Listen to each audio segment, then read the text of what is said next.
talking today to Dr. Howie Giles from the University of California at Santa Barbara. Howie is the creator of communication accommodation theory.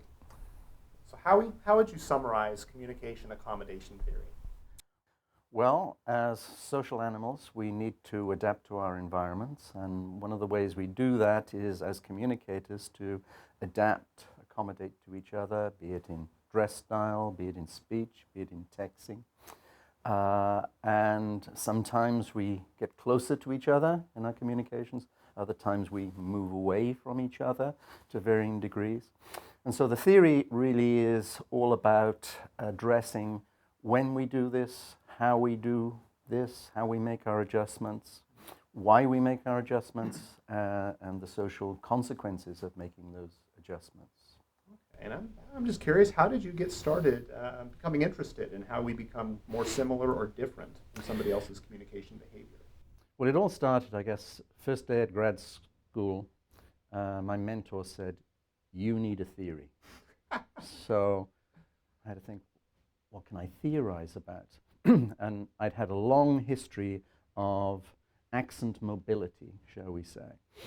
Because I was born in Cardiff in Wales, was very interested in sports and used to go to a soccer stadium and a rugby stadium, and my voice would dramatically change in each place. So in a soccer stadium, I talk a bit like this, you see, and it'd all be the non-verbals that go along with it. But when I'd go to a rugby game, it became a soft lilt. When I went to college, there was a very different Welsh accent up there, which was very deep and very serious. Very little mouth movements. And so I became tridialectal, if you like. My friends there were mostly from London, so I used to speak like this as well. So I used to think, am I crazy? Am I a linguistic chameleon?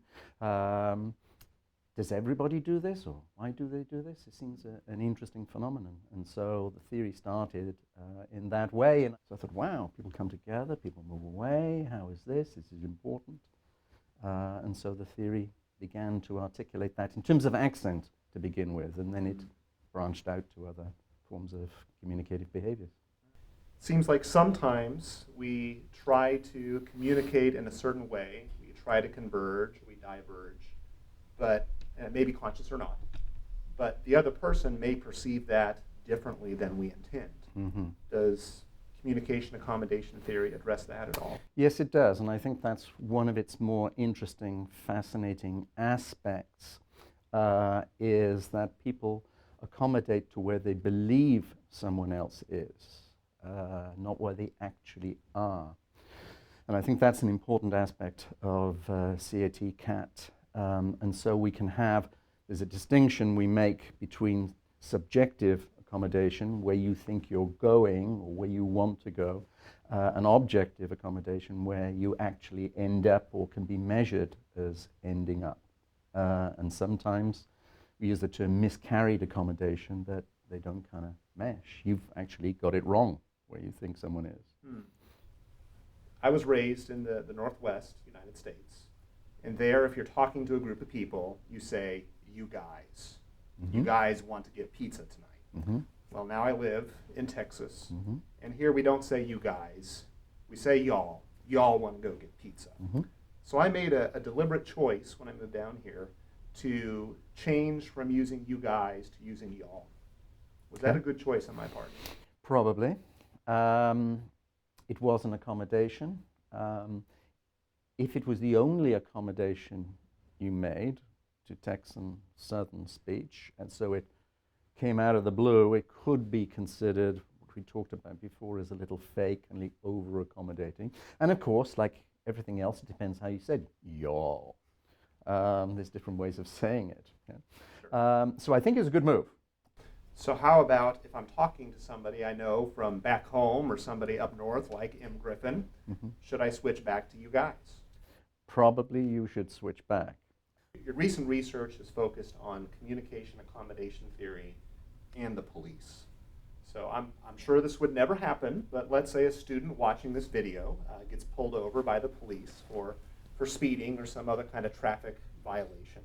Does communication accommodation theory give any advice to a student that might be in that situation? It certainly does. And being a former police officer myself, I have a full first-hand knowledge of how people in a traffic stop react. And interestingly, traffic stops are the occasion where most people meet cops for the first time, maybe the only time. The driver, student, whoever, is probably very anxious. They're trying to get somewhere, and now they're being stopped. On a very important skill, we consider ourselves in general to have a sense of humor, to be smart, and to be good drivers. So this is a kind of threat. And people generally, as drivers, non-accommodate. They become the extreme, belligerent, quite aggressive. And so the driver is non-accommodative. And so my advice, which you asked, what is your advice to someone being stopped, is to be accommodating. It is to hold back, keep calm,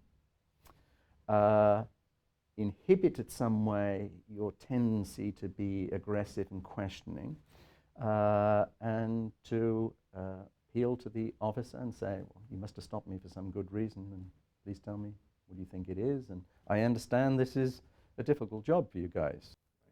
In a recent anthology chapter, you identified technology as possibly our most demanding quest for future communication accommodation theory research. How does accommodation change, if at all, when we're communicating online? At the moment, it appears that a lot of accommodation goes on, albeit in a different form than face-to-face, because it's restricted medium. But there's a general rule that accommodation works there as much as it does face-to-face. My thinking perhaps is that oftentimes electronic communication has been thought of as a panacea to break down boundaries and barriers.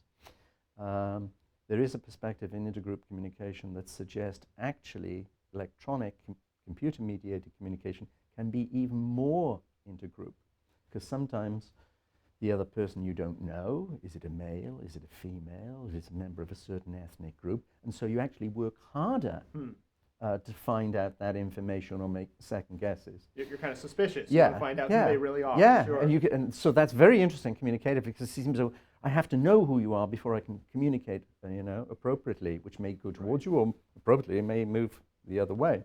And so I think the medium, because of its anonymity in certain ways, allows divergence to happen perhaps more often than face-to-face, because you're not getting the non-verbal feedback. So as somebody who's developed CAT, I'm just curious for you personally, is this always at the forefront of your mind? You're thinking about, am I accommodating, how am I accommodating, or are there times you turn that off and you're just kind of Howie and who you are? So notice how strategic. That's a good question. And I think for most of the time, I turn it off, otherwise I would drag myself crazy. In the same way that I'm an intergroup communication person, I see things in intergroup terms. If I live my life constantly monitoring that, again, I would drive myself crazy, and I think would become too strategic, too overthinking events. But there are some instances where I think maybe this situation demands some accommodation, or this situation demands me to be divergent and emphasize my identity as a member of a particular group, be it British, be it academic, be it older, whatever it is. So it goes in like a figure ground, if you like, for me personally. All right, well, thank you. My pleasure.